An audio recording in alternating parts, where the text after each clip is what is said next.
I'm Grant McGregor, this is Glancast, the podcast where we gather around a digital hearth to talk to the architects of Scottish culture. Whether they're singing a broadsword in front of a lens, forging one in a workshop, or weaving words that capture the soul of the Highlands, a relentless passion for creativity in the service of Scotland.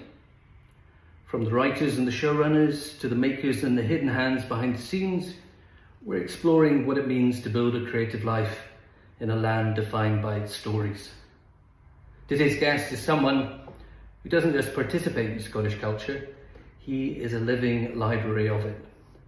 To many around the world, he is a voice of the 18th century, known for his unforgettable turn as Gwyllyn the Bard in the global phenomenon Outlander. But the screen is only one of the stages he commands. He's a Gaelic singer-songwriter whose music bridges the gap between ancient roots and modern melodies. In the halls of academia, he's a senior lecturer at the University of Glasgow, preserving and teaching the language he loves. And if that wasn't enough, he's also the man responsible for bringing iconic stories like the Gruffalo and Tintin into the Gaelic tongue as a prolific translator. Please welcome the multifaceted Gillebrìde MacMillan, Falcha. Tablet, thank you very much. Kimera How. Hamigama tablet. I'm very well, thank you. Great, great to see you, Gillebrìde. Thanks for coming. So today we're just here to talk about your journey, where you started, what happened along the way, and what you're up to now. Indeed, yeah. So I'm happy to talk. Grand. So you come from Milton, South Uist. Can you tell us a bit about Milton, a bit about South Uist? Yeah, so I come from, as you said, Milton, or in Gaelic it's Gillebride, and it's a lovely little village with about 10 houses. And growing up, we knew everybody and everybody knew us, and I think it was a very close-knit community. So it's very close to the shoreline, to the beach as well. So one of my favourite things when I go back is just going and seeing the expanse of the Atlantic Ocean, and but also just meeting people in the local shop, in the cafe, just people you don't see very often. And of course, Gaelic was the language I grew up speaking. Gaelic's the language I spoke in the home with my parents, with my brothers and sisters, and yeah, so it is very much a living language. I mean, Milton, you said it's roughly 10 families. Yeah. So I mean, that a good thing or a bad thing as you're growing up? You know everybody and everybody knows you. Yeah, it's generally very good. We would all go to the same school. By the time I was growing up, I suppose there were aspects of population decline going on. So the primary school that I started going to when I was 5 years old closed when I was about 10. So I was there for 5 years. And then we moved to a larger primary school, which is again now closed as well. So I think there are lots of, when we talk about the decline of Gaelic language, it's not necessarily the decline of the language, but it's also a depopulation, economic disadvantage, lots of problems that cause depopulation and language loss. Absolutely. So those are the type of things we had growing up. It was very much I would say a happy childhood, and very much a happy community where people would go to Céilís at the weekend. And by Céilís we mean not necessarily dancing Céilís, but people going and singing songs, playing the accordion, playing the pipes, and they would be dancing mixed in amongst that. So it's just people living their lives, being friendly to each other, and just community at the heart. Yeah, it's interesting you said it, because I have heard that before about the definition of a céilí down here, where I think some people were up in the islands and they were invited to a céilí thinking, oh, it's going to be this great raucous event, but it's exactly what you're saying. It's like a gathering, a meeting. So the actual Gaelic word céilí means, or a dollar céilí, going on a céilí is to go visiting to someone's house.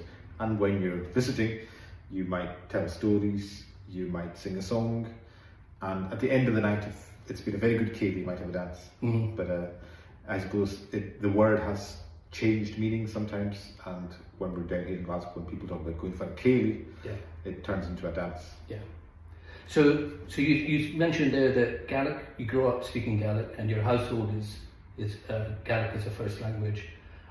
At what point do you? I know that I've read that is it at primary school that you start learning English, or is it when you're about 13?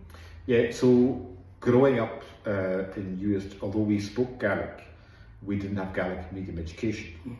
So although I was very lucky going to Gillebride school, we had a fantastic teacher called Anne Beaton, and she was a Gaelic speaker, and of course, although she didn't teach through the medium of Gaelic all the time, she did a lot of teaching through the medium of Gaelic. So she was, but now there are formal classes where people come in and they do immersion for the first 3 years.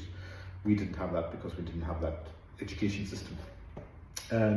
So just growing up, I suppose, was Gaelic was spoken as a normal part of everyday life, speaking with my brothers and sisters. Gaelic was the language of the home.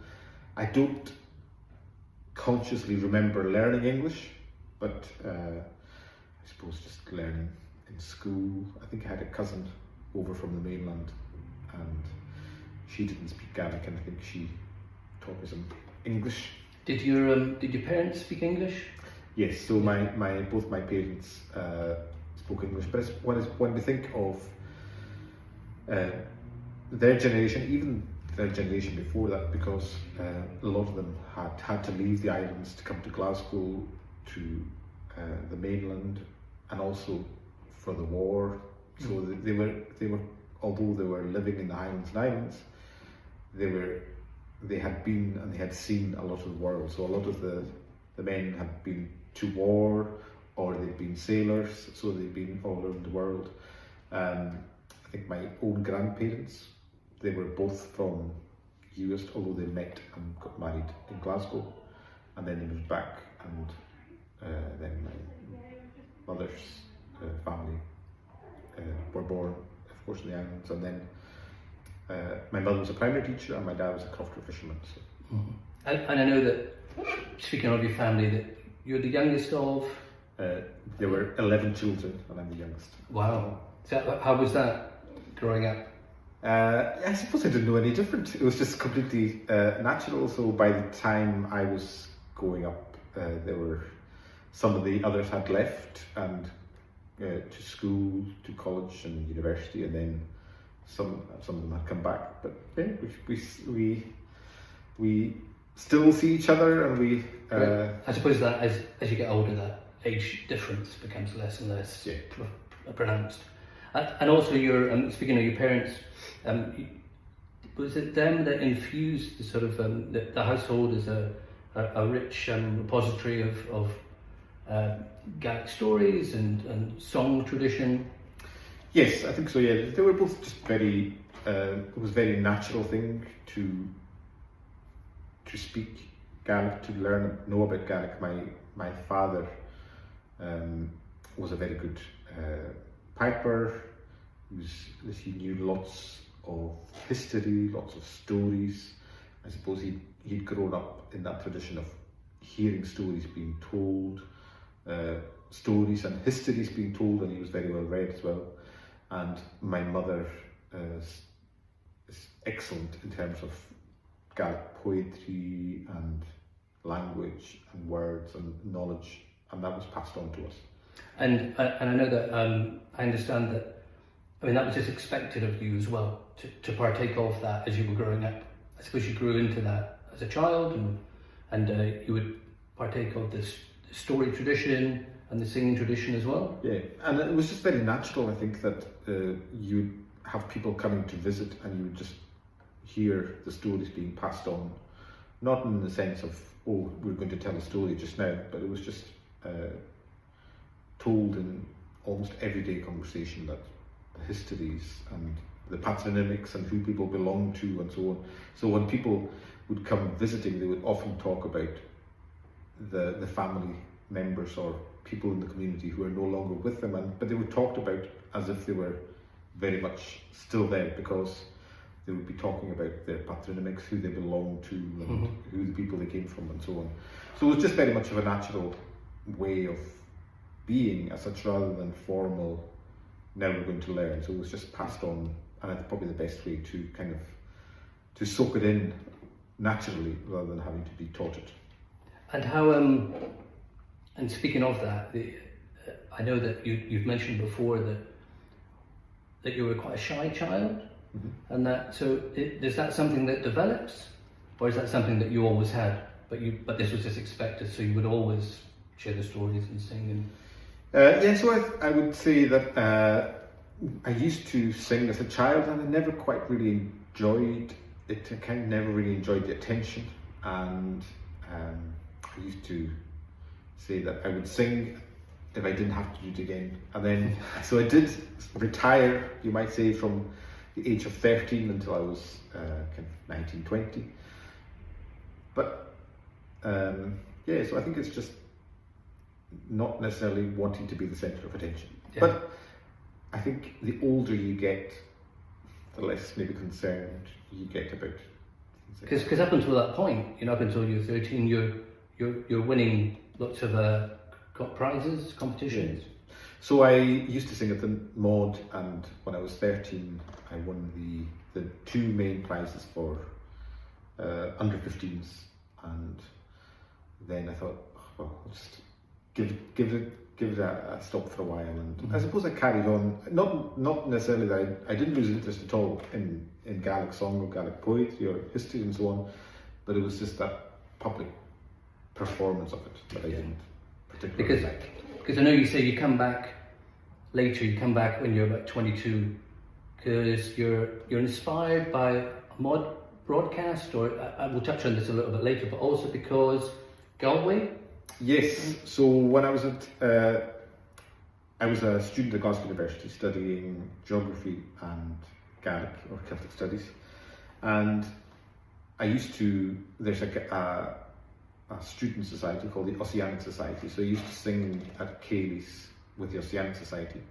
But I suppose it was really when I went to Ireland for my Erasmus, which is a term abroad, on my final year, my fourth year actually, was I would go to the pub in Galway, and they would have singing sessions and music sessions, and quite often they would say something like, oh, you're from Scotland, sing us a Scottish song. So it was really having to sing where there was no pressure, I suppose, which kind of brought me back into singing. And then I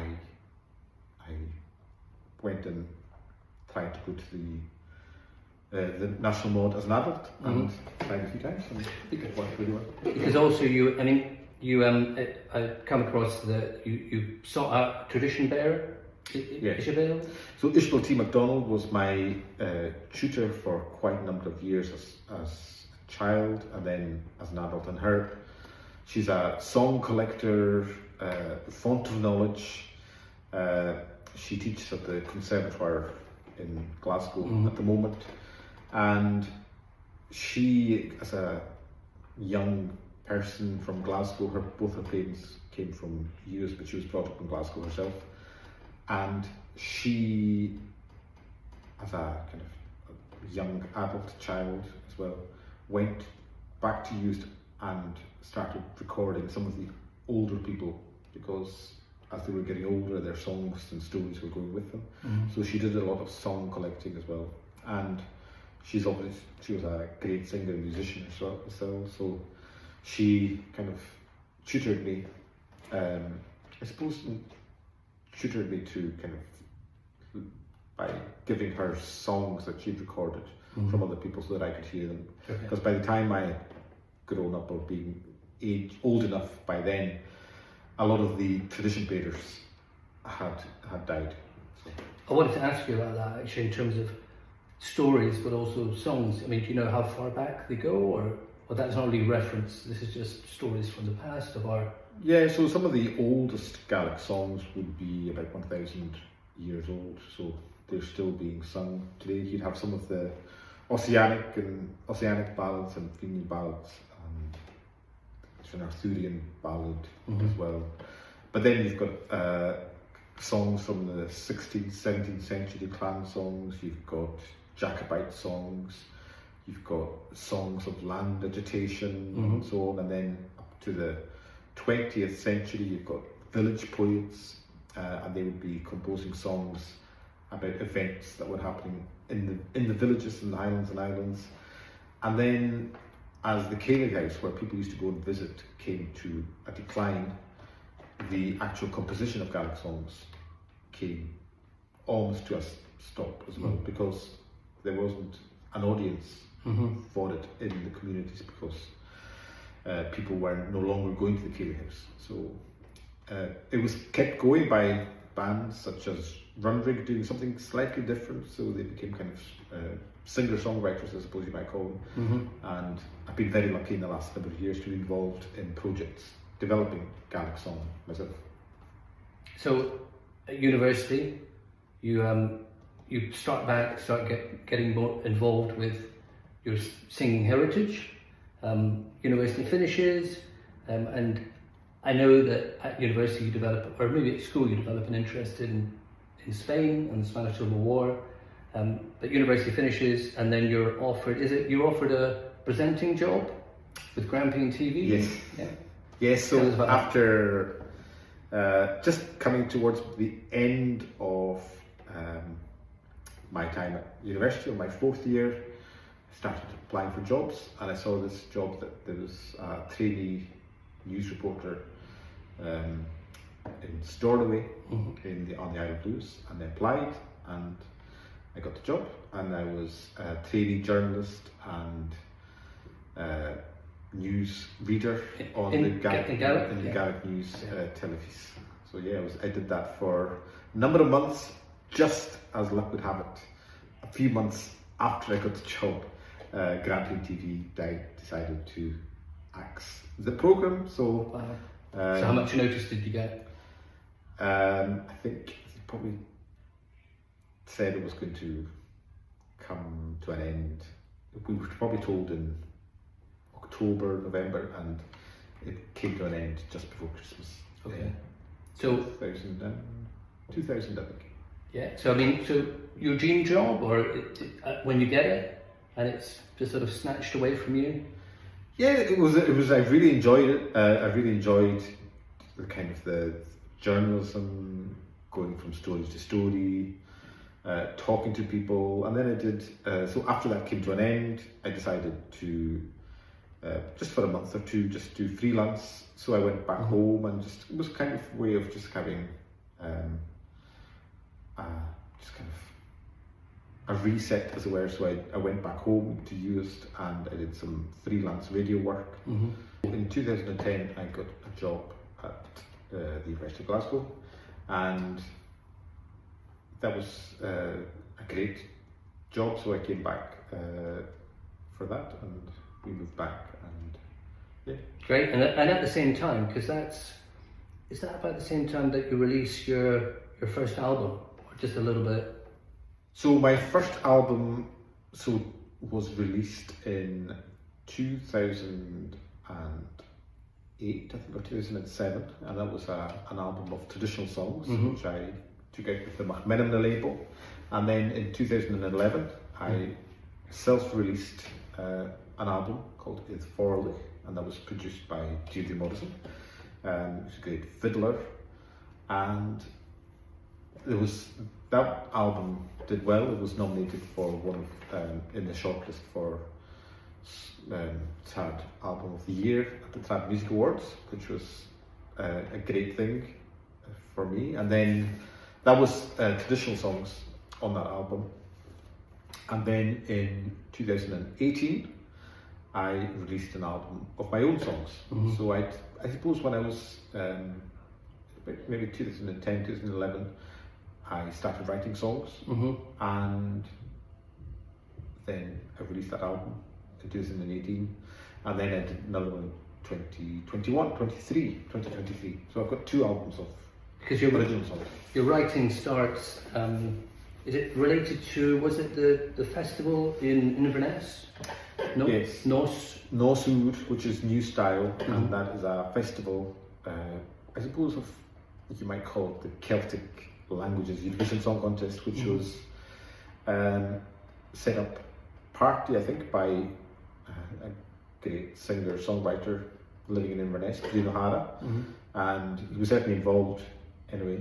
And I just saw an advert, and I had been toying with words and melody, so I just thought I'll just submit, and it got to the final, and it didn't win, but it was okay. I was happy just to be involved, and then songs started coming.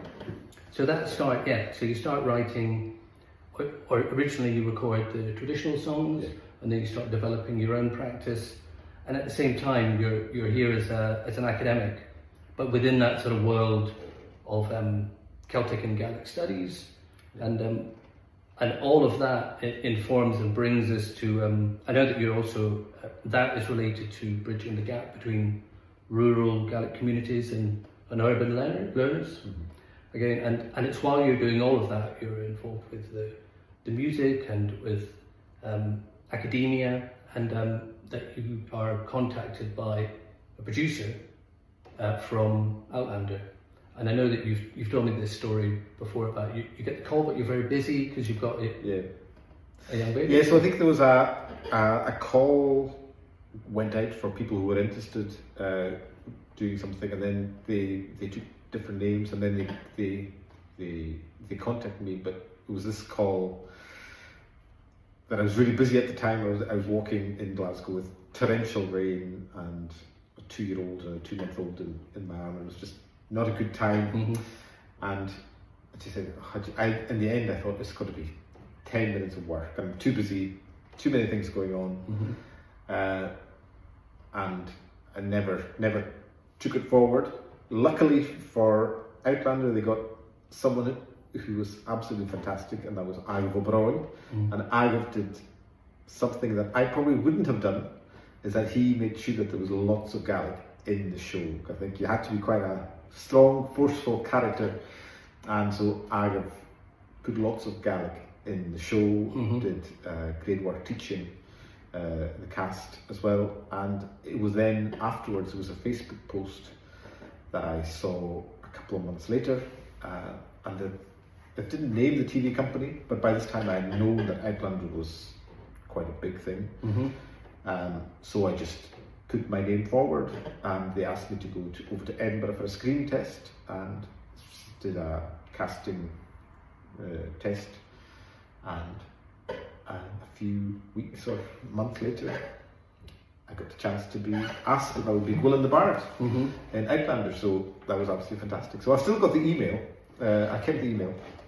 Because so is it meant to be just a small part, or was it developed, or it was always as it was going to be? It was always just to be a small part. I think it was just one of these kind of sideways stories, and I think what now I realise now is that the aesthetic in TV shows is really important as well. So having that kind of bard singing songs, playing the harp, people really enjoy that scene because it brings them almost, there's a bit of, it looks nice and it sounds nice for a moment whilst they're dealing with the other storyline as well. So it was a really amazing thing to be involved in, and yeah, I keep thinking it's life-changing. Even having that kind of 3 minutes or so can really be life-changing. Because so you had Gwyllyn the Bard, and then what starts to happen after that? So after that, not a lot, because for quite a while you were not allowed to tell that you're in the show. So then I just got an email again saying you can now tell that you're in the show. So I put that up on Twitter, as it was at the time, and just my phone started going mad with all the notifications of people. So then I realized, wow, this is going to be huge.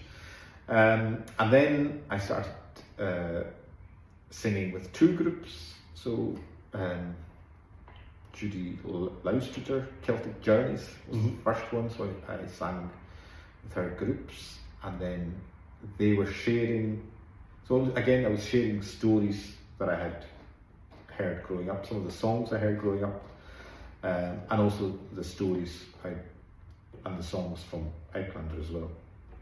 And then it just kind of snowballed and snowballed and snowballed and snowballed, and lots of tour companies wanted me to sing for them, for their fans, and I got the chance to go to a Comic-Con over in Cologne, been over twice. I got the chance to go to New York. I've been going to the Fair Scottish Festival. I know that's a very big thing. Every year since then, and I think just it's incredible the opportunities it's given me. And then Argov left as the Gaelic coach, and so Outlander came to me and asked if I would be willing to be the Gaelic language coach. So that was really fantastic to work in season 6, 7 and 8 as the language coach. Got the chance to be with Sam and Graham in Men in Kilts. I saw you. That was absolutely fantastic as well. And how things come together in season 6, I got the chance to write a song for Outlander, and then Blood of My Blood came along as well, so I've been working with Blood of My Blood as well. So I mean that one moment, another sliding doors moment, and I mean obviously you couldn't have predicted what was going to happen, but fantastic. You just open yourself up to that opportunity, and then all of this flows forward. But also that's informed by the fact that that is your heritage and your speciality, and those are skills that you can bring to the table. Yeah, and I keep thinking that I'm not doing anything that I wouldn't be doing anyway. It's just that it's opened up a huge audience for me. So it's just very lucky. I think I feel very lucky and very privileged. I read a quote that you are framed as an international ambassador for Gaelic culture, which I think is a fair assessment of it. Well, it's what you would be doing, like saying you have a bigger audience. Yeah. So interestingly related to that, in terms of the diaspora and our own population here, I was doing a bit of research around that, and that's really interesting. Just the audience, the size of the diaspora, in terms of our population here, and also the audience of Gaelic speakers abroad, versus there's a small resurgence here as well. So yeah, absolutely. I think even when I'm thinking back, obviously when I was a student, 30 years ago now, I was still, and there still is a slight kind of negativity towards the language from those who don't speak it, but as well as that, I think there is a much wider appreciation of the language, knowledge about that the language exists, and lots of people wanting to learn the language, to be involved in the language, in the culture and the songs and so on. So I think that's a huge positive. Gaelic Medium Education has helped. BBC Alba has helped in terms of the TV channel, just having visibility of the language. And also I think Outlander and other TV shows that show the language being spoken, that give Gaelic speakers, young Gaelic speakers, he's a singer, he's a Gaelic speaker, and he's had the opportunities to do so many things because he speaks the language. And I think that's really positive in that sense, that people see that there are opportunities with the language. And I think you can see that with a lot of the Gaelic music that's going on at the moment, from lots of fantastic bands and singers at festivals like Celtic Connections or Sky Live or whichever festival, Summer Festival, TMF, EDF, Head Celt. Lots and lots of Gaelic bands singing Gaelic music with hundreds and thousands of people enjoying that music. Do you think that's that sort of like you're saying, slight negative understanding of Gaelic? That, I mean, I've read stories that even in the 50s, teachers at school were hitting pupils on the knuckles with rulers if they were speaking Gaelic. I don't know if that's it, yeah? Yeah. And I mean, do you think that's maybe a legacy of partly of the depopulation, the clearances, but also going back as far as the Jacobite rising of the 1740s and the sort of the winner's narrative, as it were? I think there's all of that is the case, and I think sometimes those who have power want to make sure that those who don't have very much power have even less power. Mm-hmm. And certainly one of the ways you eradicate a language or a culture is by making sure that people aren't given the chance to speak it. Mm-hmm. But also importantly, I think one of the things that people, or that cultures did, was that they would make it so that people felt that their language was worthless. Mm-hmm. And there would be negative connotations. So if people wanted to improve and be better, they would have to get rid of their language, rather than saying to improve and do well, you can do well in your own language, and then you can learn lots of other languages as well. So I think those types of things were used, and part of the way people would do, of course, would be to beat it out of people. Mm-hmm. I mean, I remember even as recently as, train spotting that line from, going back maybe to the 80s, the 90s, and going back maybe a couple of decades before that, in terms of, the line there is, it's rubbish being Scottish, and look at the transformation. I think I remember that as a child growing up, or that sort of Brigadoon view, but I think that's totally transformed. But I think part of that is North Coast 500, Outlander, and everything that you said in terms of whether it's a greater appreciation of the language or the country, and maybe that's reflected back to us from, I read the figure was something like for every Scottish person here, there's 7 abroad, or 7 with a Scottish ancestry, roughly 30-40 million of the diaspora. So I mean, that's a huge audience, but a big influence as well. I know that you've got an association with, or Nova Scotia College, in terms of what they were doing with trying to promote Gaelic language. So I myself I've never been to Nova Scotia myself, but certainly in Nova Scotia there's that a lot of the Nova Scotians come from descendants of Gaels and Hebrideans. So I think it's very good for the Gaelic language to have that international link, so you can make those connections. But also I think it's also important to say that although I think as Gaels we've become accustomed to wider knowledge of Gaelic amongst Scotland and amongst the Scots, and I think that's really good. And there's also, I think it's really important that the Glaswegian accent or the Dundonian accent, or the way that people speak in Glasgow or Dundee or Aberdeen, is also appreciated. And we've come away slightly from saying local dialects are the wrong way to speak. Yeah. There is no right or wrong way to speak, and I think as we become more confident as a nation, as a country, I think that comes about, that we can accept differences between ourselves. Yeah. I mean, I believe, was that recently that was sort of officially recognised as Scots, or Scots as an umbrella term for what were previously all called slightly derisively as accents or local dialects. Yeah. And so that leads us to, I mean, in terms of that resurgence of interest in Scotland and Gaelic culture with the Glasgow conference that was held 3 years ago.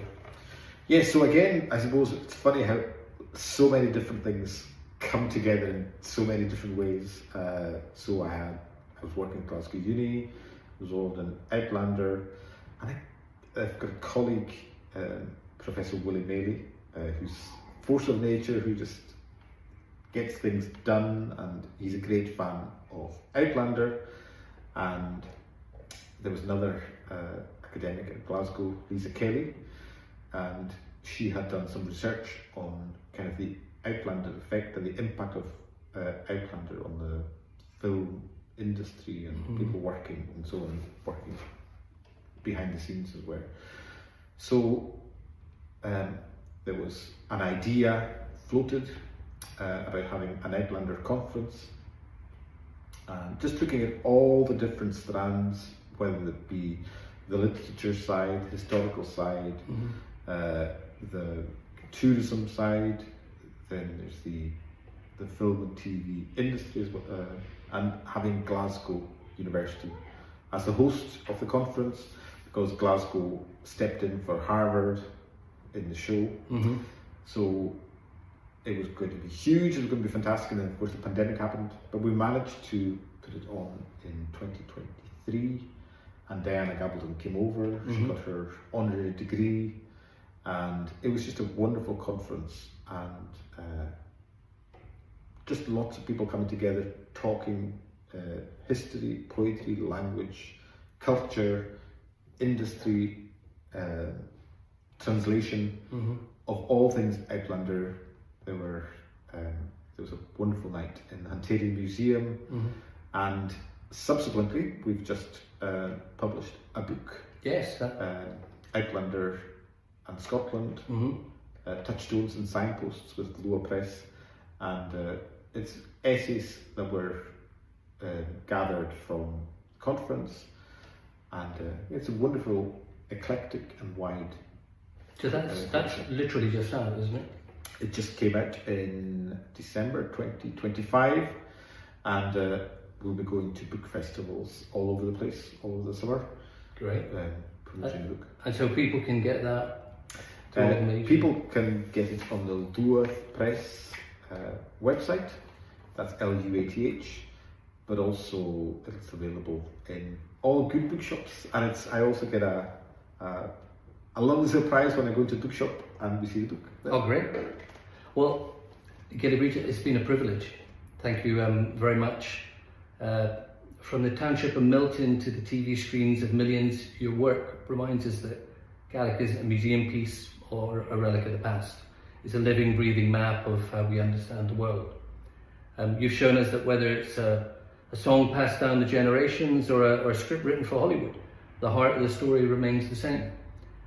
Thank you for keeping the fire lit for the diaspora and for those of us right here at home. And to all our listeners, the next time you hear a Gaelic song, remember you're not just hearing a melody, you're hearing a survival story that spans hundreds, potentially 1,000 years, and across several oceans. Gillebride, Tapalit, Gumor. Shetere. Thank you very much. Thank you very much.